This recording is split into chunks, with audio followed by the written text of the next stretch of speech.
छोटकी बहन हो, गाँव के दुलारी तू तो छोटकी बहन हो। तोरा हाथे पासे पोखरी खुना दे बाबुर लगा दे हबो। तोरा हाथे पासे पोखरी खुना दे हबो, चंपा फूल लगा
छोटकी बहन हो, गाँव के दुलारी तू तो छोटकी बहन हो।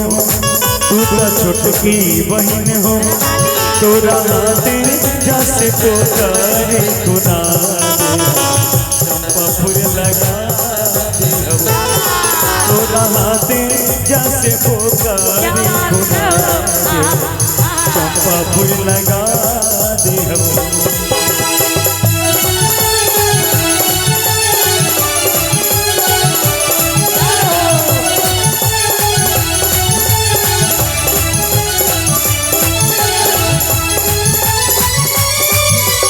सारे मेंबर ऊपर आ जाइए आप लोग। नहीं आ जाइए नहीं अच्छा नहीं लग रहा, आ जाइए भाई आइए ना, आ जाइए।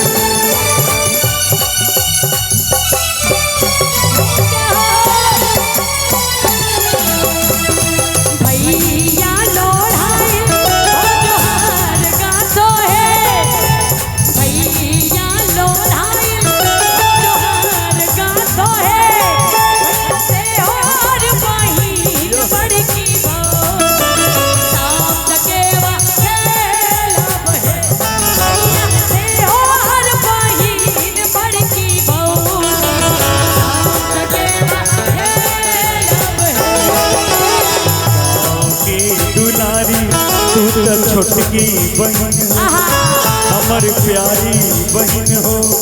तोरा हाथे जैसे पोखरी सजा दे हब, तुलसी गाछ लगा दे हब। तोरा हाथे जैसे पोखरी सजा दे हब, तुलसी गाछ लगा दे हब।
तू तो छोटकी बहन हो, तू तो प्यारी बहन हो, दुलारी बहन हो।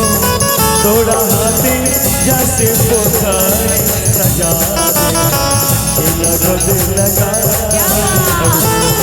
तोरा हाथी जैसे पोखरी सजा दे लगन लगा दे चंपा फूल लगाई है चंपा फूल लगाई है चंपा फूल लगाई है पोखरी सजा दे। पूरा फिर से एक बार विपिन साउंड